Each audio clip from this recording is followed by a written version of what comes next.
Peace by Jennifer.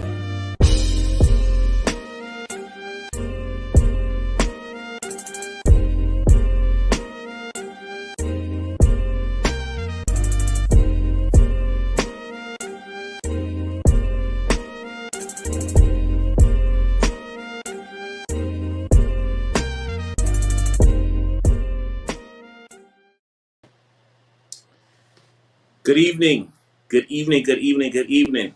How's everyone doing out there on this fine Tuesday evening in this month of November? Hey, y'all, the end of the year is upon us. The end of the year is upon us. And I hope that your year has been great. Hey, listen, I want to welcome you to another episode of the Black Soul Well podcast, where our mission is leading the culture to mental and emotional health through faith and education. My name is Kirby Anthony, and I have the privilege of being your host. Today is November the 6th, 2021. We are at episode 4, and we have a great show for you tonight. Let me give you a few details as we get ready to start. If you have any questions or you would like information about the Black Soul Well podcast, you can visit us online at send us an email at blacksoulwell@gmail.com. You can also connect with us on other social media platforms, right here on Facebook. If you're watching us via Facebook, we have a Black Soul Well podcast Facebook page. I want to encourage you to like that page and follow that page. We're also on Instagram, and we are on YouTube. If you are viewing us live as we stream via YouTube tonight, I want to say thank you. Welcome. I also want to invite you to support us by picking up some Black Soul Well merchandise. I got the bug tonight, y'all. I'm just all over the place, but it's all good though. I want to encourage you to purchase some merchandise at blacksoulwell.bigcartel.com. Once again, that's blacksoulwell.bigcartel.com. The website is scrolling at the bottom of your screen right now. We have hats, we have t-shirts, we have hoodies. You know, it's fall right now. It's a little cool out. You can get you a nice hoodie. We have tote bags. And so if you'd like to purchase some of that merchandise, you can go to that website and get it. At this time, I want to open up with our mental health tip of the week, and then we are going to get into tonight's show. So this week, I came across a resource titled 6 Habits That Drain Your Energy. 6 Habits That Drain Your Energy. And, you know, draining your energy, that means losing the ability to do stuff. Y'all know what that feels like when your energy is drained and you don't have energy for anything. And, you know, when your energy is high and it's at a good level, then that contributes to good emotional and mental health. And the opposite is also true when we're tired, when our energy is drained, when we just can't handle it right now. We don't feel like doing certain things, feel like putting up with certain things. That contributes to poor emotional and mental health. And so I wanted to share with you these 6 habits that drain your energy. And you know what? I like to give credit. It's only right to give credit, but this particular resource, it didn't have any information on it to in order for me to do so. So if you hear this and you're like, hey, that's mine, inbox me. I'll make sure that I give you the credit on the next show. All right. So the first habit that drains your energy is overthinking. Forbes.com reported in 2018 that once you have thought things through and you make a decision, stand by it. Overthinking things is usually unproductive and just creates needless stress. Can I say that one more time? Overthinking things is usually unproductive and just creates needless stress. It doesn't create a better outcome. It just drains your energy while you're executing a tough decision. Here's another habit that drains your energy. Inconsistent sleep. Inconsistent sleep. One night we might get 3 hours of sleep. Another night we might get 4 hours of sleep. Another night we might get 5 hours of sleep. When we do those things, it drains our energy. Hanging around negative people or having unhealthy relationships. And this is a big one right here. Hanging around negative people or having these unhealthy relationships. Ultimately, unhealthy relationships are toxic. You know that. They're toxic. And they always end up costing you more than they're worth. You understand what I mean by that? And so if you know someone and you're friends with them, or maybe they're an associate, sadly, maybe they might even be in your own family, but they're always negative and they keep negative energy around them. It ends up costing you more than what the relationship is worth. Or you may be headed in a certain direction in life, but the energy around them is so bad, it's so poor. It might even be wicked or evil. And I ain't gonna go down that road too deep, but you all know what I'm talking about. It's just bad energy, and I'm not trying to sound all spooky and deep, because y'all know I am a man of God, and I follow Jesus the Christ. And so I'm not talking about spirits and all this other kind of stuff. I'm just talking about bad energy or bad attitudes and negative attitudes and this energy, and always all this drama all the time, always getting into it with people on the job, people in the community, other people in the family. They're always gossiping about others and etc. Those type of relationships, they drain us. They drain us.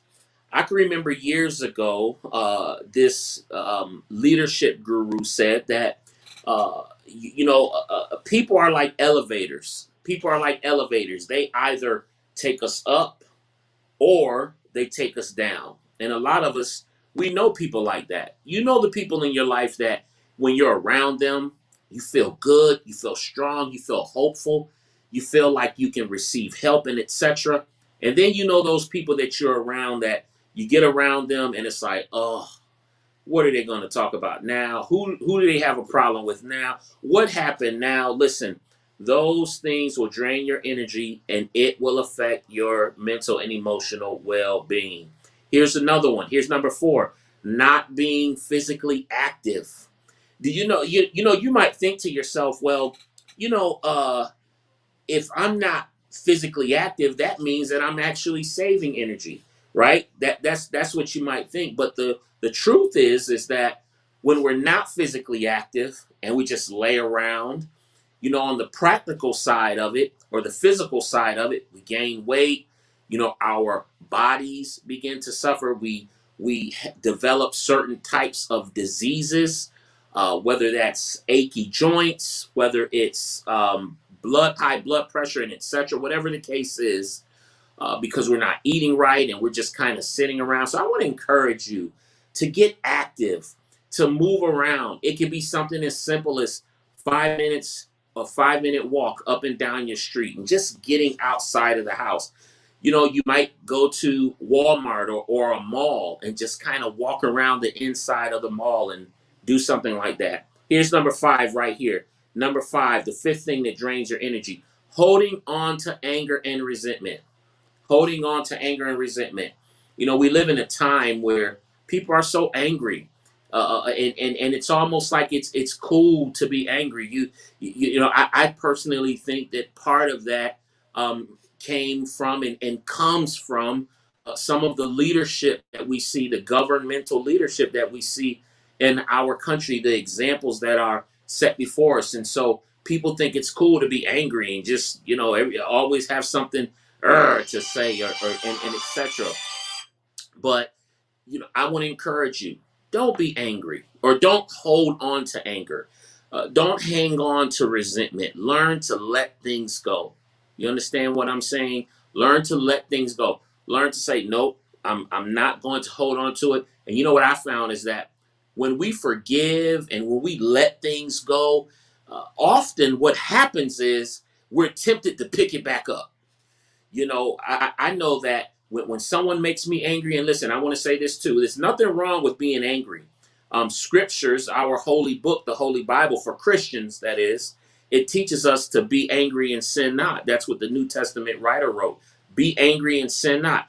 Be angry, but don't sin out of your anger. And so it's okay to be angry, but when we're angry, let's find some productive ways to process it, get it out of our minds, get it out of our hearts, so that we can move on and so that we can grow. But when we hold on to it, man, it tears us up. We can develop all types of heart issues, all types of health issues.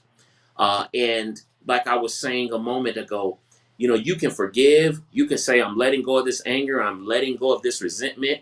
And then the next day, you might have a fleeting thought come through your mind that will cause you to try to pick that thing up again or tempt you to go down that road again. You know what you got to tell yourself? You got to say, no, I'm not even going there. I'm not even going there. Nope, nope. You have to be intentional about reminding yourself we're not going down that road. And here's the last thing right here. The last thing, the last habit that drains your energy: poor diet habits, including not drinking water. Poor diet habits, which include not drinking water. I want to encourage you to drink plenty of water. Look, y'all, and I'm not just talking the talk. I'm actually walking the walk. I actually drink at least a half a gallon every single day. I got to get it in. Plus, it's helping me with my weight loss goals. And so, eat clean. Let's learn to eat clean, and a little bit goes a long way. We can put certain things into place that will help us, because these things add to our energy levels, which contributes to good emotional and mental health. And guess what? We need good emotional and mental health in this hour because of everything that's going on. All right. So put it into practice. It's just a little bit at a time, and you will be okay. All right. Look at somebody and say, "We're gonna be all right." You know, we're gonna be all right. If you're watching with somebody else, tell them you're gonna be all right. Or maybe you're watching. I want you to get in the comments, say, "We're gonna be all right." So listen, tonight we have a real treat, and let me say this. If you're watching via Facebook, I want to ask you to hit that share button and to also like our Facebook page, Black Soul Well Podcast. All right. Help us get those numbers up, because we are giving out good information. Remember, our mission statement is leading the culture to mental and emotional health through faith and education. That's what we're doing. That's what we're about. And so, would you hit that share button, and would you also like our page? And if you're watching via YouTube, do the same thing. Hit that share, copy that link, and then post it to a friend. Email it to a friend. Help us to get this information out. All right. We have a great conversation coming up for you tonight. Tonight's topic is, we're going to talk about the uptick in the glorification of hard drug use, especially among black adolescents. Especially among black adolescents, and we're going to get into that, and what all that means, and because I know somebody might hear that and say, well, black kids have always used drugs, right? I'm approaching a middle age. Well, you know what? I don't mind sharing my age. I'm 46 years old. But and when I was a teenager, kids in my neighborhood, they used drugs. The black dudes. I grew up in a black neighborhood. I grew up in the inner city, and cats around me were using drugs other than weed. Not a lot of cats. Not a lot of dudes were doing it, but cats my age, the younger generation, they were doing it. But most dudes I knew, they were just, they just have a little weed, and they weren't doing things like cocaine and crack and PCP and LSD and all that. A lot of that stuff was being done by our white counterparts. I'm just keeping it real. Can I just keep it real for y'all? But over the last 20 years or so, there's been this uptick where you see more and more uh, young black and brown people. They're not just using it, but they're glorifying it, and we see it in the culture and everything. And so tonight, My friend Scott Akers is here. He's going to be talking. I just brought him into the to the stream. Go ahead, Scott. Say hello to everybody. I'm going to give him a quick intro of. Hey, good evening, everybody. Good morning, wherever you're watching. Yes, Good to yes, be yes. here. So let me tell you a little bit about Scott. Scott has over 10 years working as a human services professional and specializes in criminal justice and counseling and coaching. He also helps people that struggle with mental health and substance abuse issues. Some of Scott's previous roles include probation officer, social worker, family services specialist, and qualified mental health professional.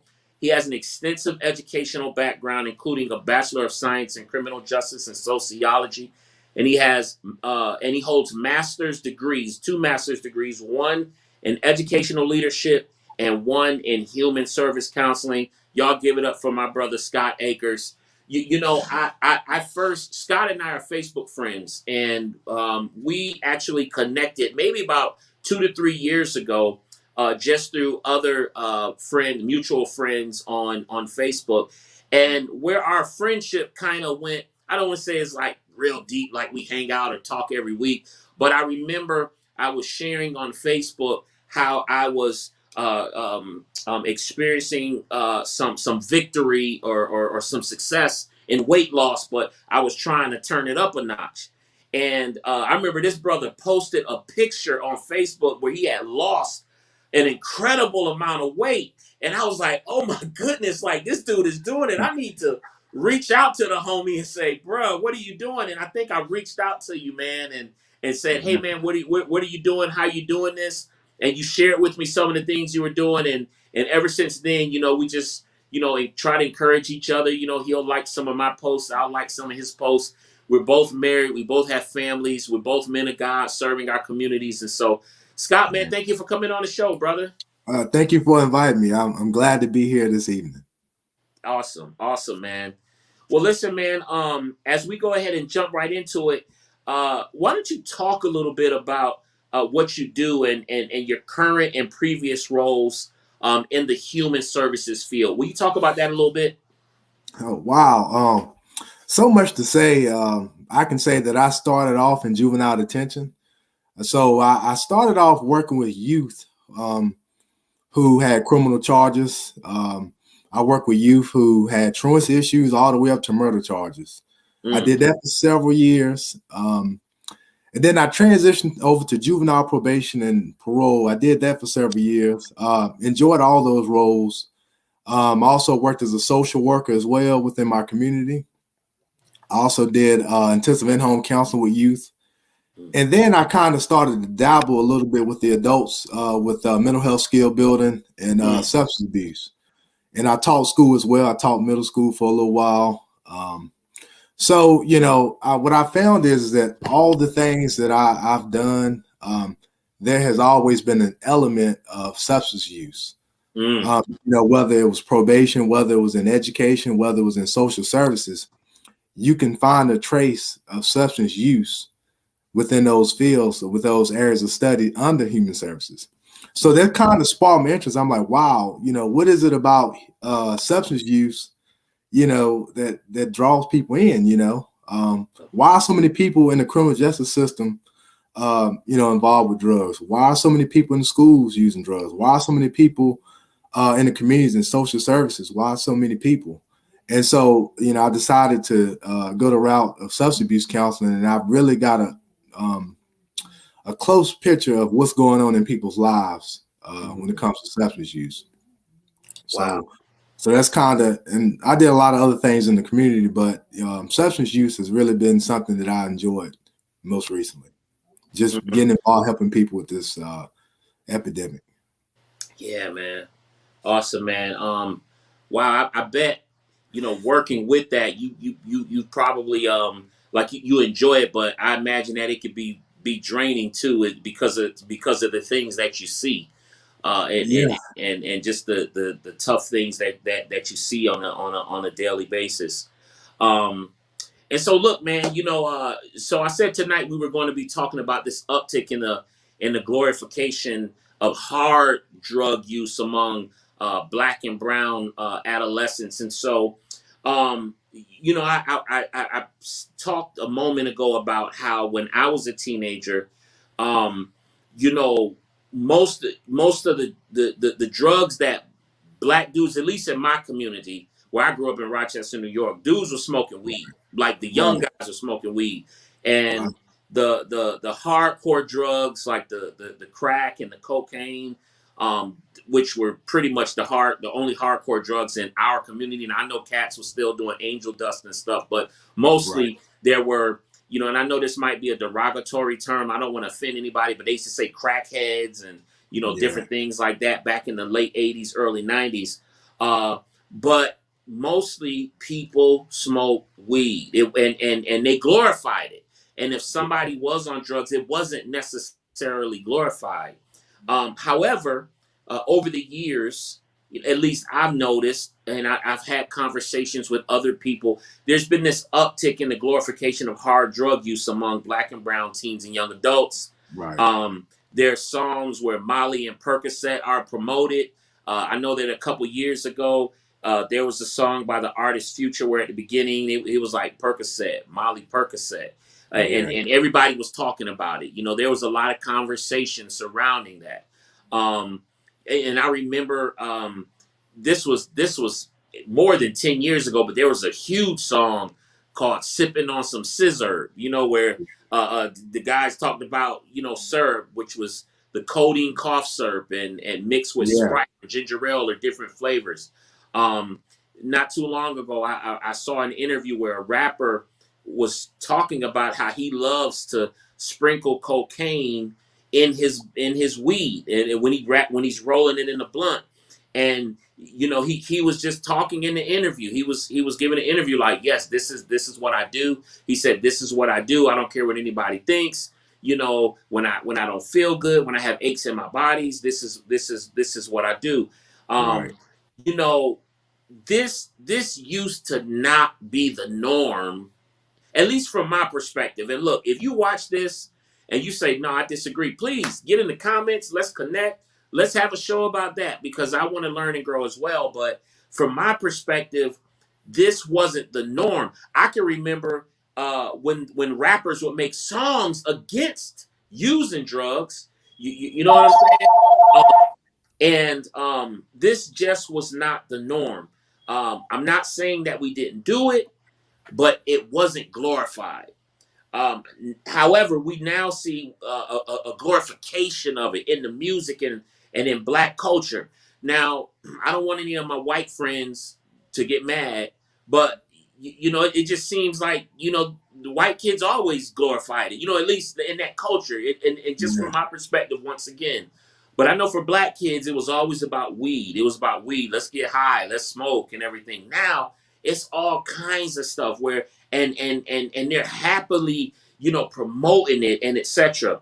um I want to ask you, you can take some time on this, or just kind of from your perspective, what are some of the contributing factors to that? Like why do you see more and more black kids, you know, happily talking about their hard drug use, knowing what it leads to?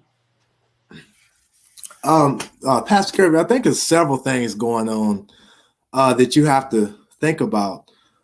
Um, I think a lot of things we miss when it comes to young people is that they also deal with a lot of trauma, Mm, and they also are exposed to a lot at early ages.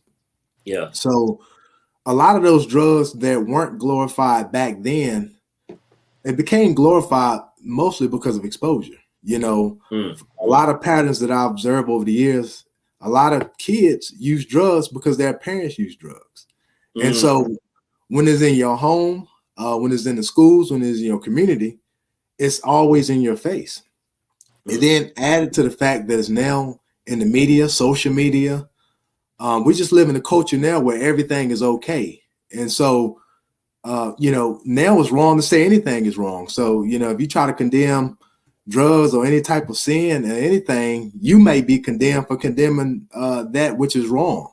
yeah. So all those things now lead to more people glorifying drugs. And plus, if that's all you see, you know, you're going to think eventually maybe this is normal. Maybe it's okay. And I think and this is also true for adults. I think when people first get into heavy drugs, they think they're in control, and Mm. they think that, oh, I can stop anytime. If I use cocaine, if I use opiates, oh, I can just stop. When I get tired, I can stop. And sometimes your mind may say, hey, I need to stop using drugs. The problem is, though, is that your body may not let you stop using Mm. drugs. So, essentially, the drugs get in control. So you're no longer in control of your life because now you've become an addict. And Mm. we don't need to demonize the title addict, because when Yeah. you're addicted to drugs, you're now an addict. And so that particular piece is important, because until you admit that you don't have control, you'll never find your way out. Mm. And so, since so many people can't overcome addiction, they find ways to justify addiction. They find ways to glorify it. And so there are people who know drugs are bad, and they still find ways to, I guess, spread the word that it's okay to use. It's okay. Oh, everybody's using it, man. I mean, just use a little bit just to get through the night, just to party, just to have fun.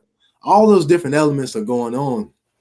Plus, on top of the trauma that people dealt with growing up. So imagine having to manage trauma, be exposed to drugs, live in a poor community with drugs, with crime, and all you experience is negativity. You'll find yourself attracted to those negative influences, such as drugs and people who use drugs. And I know you mentioned earlier, when you were giving mental health tips, you mentioned negative people. Yeah. Well, negative people is one of the biggest factors in drug use, Okay. because even if you say, hey, I want to stop using drugs, well, if you're still around those same folk who are bringing drugs around you, using drugs in your face, it's going to be virtually impossible for you to stop using drugs. And that's why it's so hard for young people to break away from that pattern. I mean, they got family members that use drugs, parents and their friends use drugs. And for kids, kids don't have a lot of control over where they live. So if they grow up in a drug infested home or community, it's there. So we're asking teenagers to have willpower to not use drugs despite their parents using drugs, despite their friends, despite it being in their schools. So we're asking young people to take on a huge role and responsibility to be independent thinking enough to say, hey, I don't need to use drugs despite of. And so I think a combination of those things is why you see now a glorification of it, because I think now it's to the point where nobody's in control of the situation. So now we just got to find a way to make it okay. Mm. Wow, man. Wow, man. Oh, bro, you just shared some powerful things, man. Let me ask you, what's the youngest age that you've seen a child on drugs, or I call them a child now, but what's the youngest age have you seen a child struggling or bound or hooked? Yeah. Oh, wow. I've seen from age 10 to 11, and that's actually a pretty common age, for people who start on drugs. They may not use anything hard at 10 or 11, but that's when, they may be exposed to cigarettes and maybe alcohol and marijuana, which, we consider those lesser drugs. But, Right, for a young person, we don't want to see an 11-year-old smoking marijuana or drinking alcohol. So right. around that age, that's a pretty common age now, especially nowadays. So Wow. don't be surprised if you see more of that, coming along. Wow. Wow. Um, I remember hearing this term when I was a teenager, and they would say like marijuana is a gateway drug, Yeah, where and they would say dudes smoke marijuana, they smoke weed, and then they can't get the high that they want anymore, so it opens the door to harder drugs. They want to get higher, or they experience a greater high, so to yeah. speak. Is that true in your work and in your experience and what you've seen? Would you agree with that? Um, I would say not always. I think it can be depending on the person. Because you have to realize that you have to always account for people's backgrounds. You always have to account for people's experiences and their environment. Sure. For some people can smoke marijuana all their lives, and that's as far as it goes. That's just, they might smoke marijuana, drink alcohol, and that's as far as it go. And then some people, when they start one thing, they go to the next thing. So I think it's a lot of different dynamics. But you also got to think about this. You got to think about family history. Is Yeah. there an addiction pattern within the family? Because an addiction pattern within the family can play a role whether something like marijuana or alcohol becomes a gateway drug. Mm. You also have to look at, and I even read a study that says even parents to use drugs, you may develop an addiction gene where Mm. you might biologically pass down a gene that make your children more predisposition to Wow. become an addict. Wow. Now So, hold on, bro. That like, yeah. Can we, man, that's crazy. I mean, it's not yeah, crazy, but that's scary. You yeah, know what I mean? Like, I've heard of that before. And so, wow, man, that's amazing, man. So yes. you can pass down this thing biologically Yes, I to read a where, study that happens. Yeah. And so, and that's not something, most people think of or even know of. You don't think, you know, even a parent that use drugs, most parents don't intend for their kids to follow that pattern. They sure. may even speak against it. But how can you teach a lesson to your children that you're not living? Mm, And say the whole saying, do as I say, not as I do. right. Well, maybe for some, but for a lot of kids and for a lot of young people, especially in today's time, that's Yeah. no longer true. So, Yeah. you have to account for those things. So, the biological aspect, the family patterns. I mean, you think about it. You come from a family of alcoholics where your father, your uncles, your mother, your aunts, everybody was, they were addicted to alcohol. What does that mean for the next generation? Yeah. Think about that. What does that mean for the next generation? And so, somebody will have to break the pattern. Yeah. But how do they do that? How do you do that if you don't see patterns being broken around you? If Mm. all you see is addiction, if all you see is negativity, how do you find ways to navigate around that? Those are some of the questions that we have to find answers to address this issue. Yeah. No doubt, brother. Absolutely, and I can imagine that the finding the solutions. It's not just a solution that's going to come from one entity, and so it's going to take the church. It's going That's to right. take the home. It's going to take the school.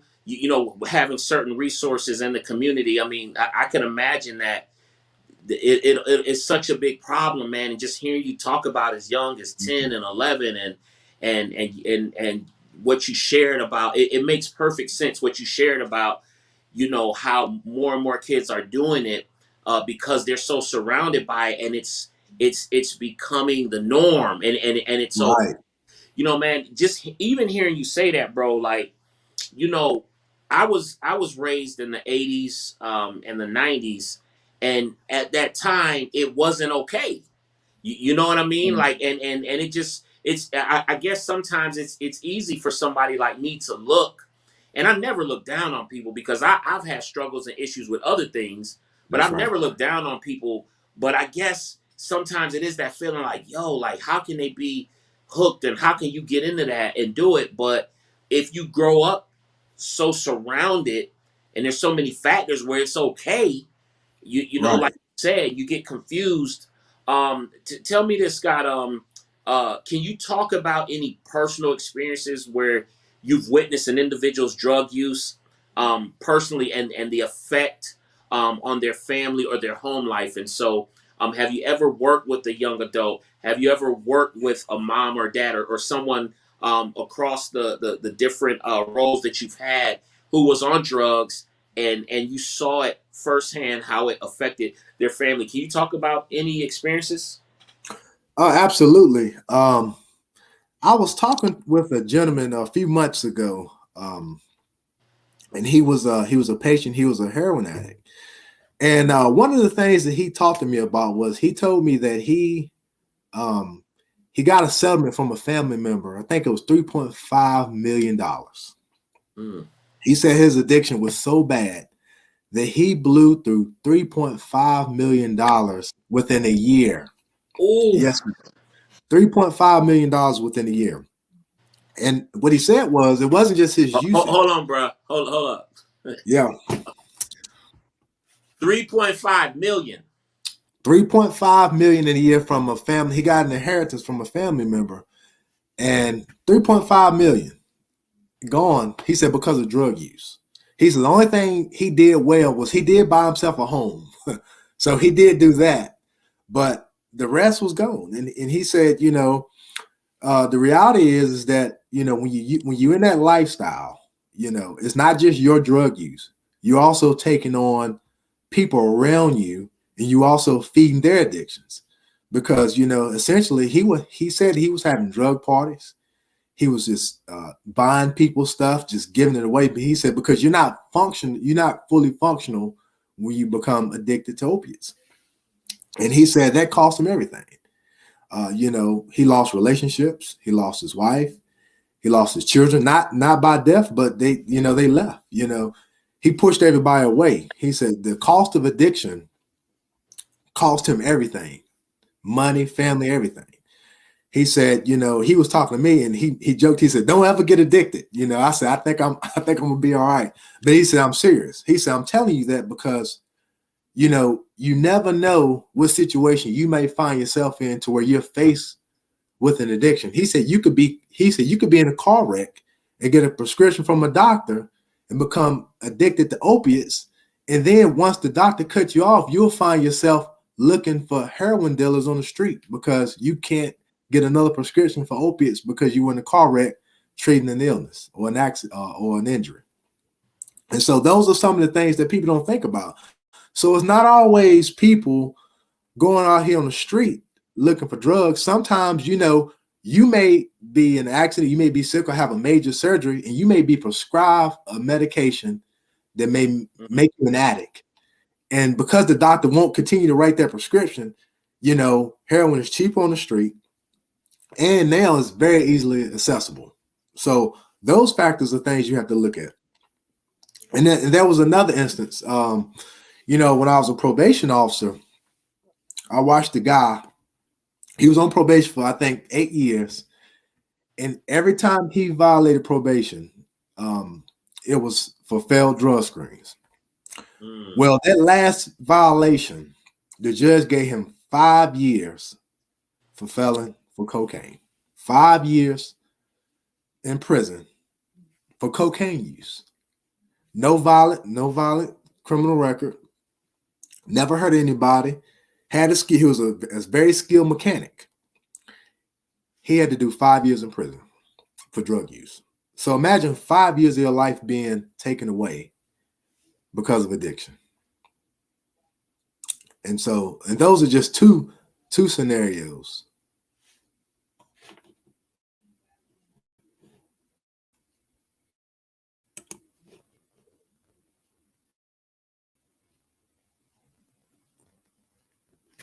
Pastor Kirby, are you still there? Looks like.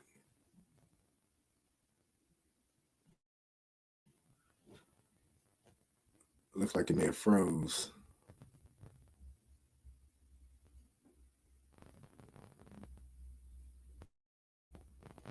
Okay. All right.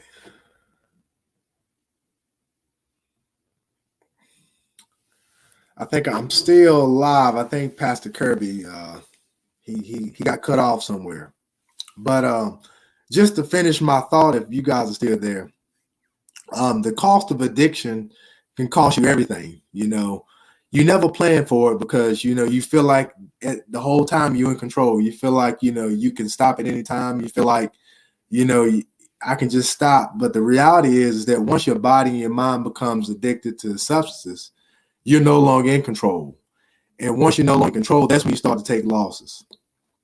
So just keep that in mind. If you know any family members or have any friends who are addicted to substances, try to find resources for them, because once people become addicted, it's hard to fight that fight alone. So that's something to keep in mind. I'm gonna see if I can get Pastor Kirby back on though.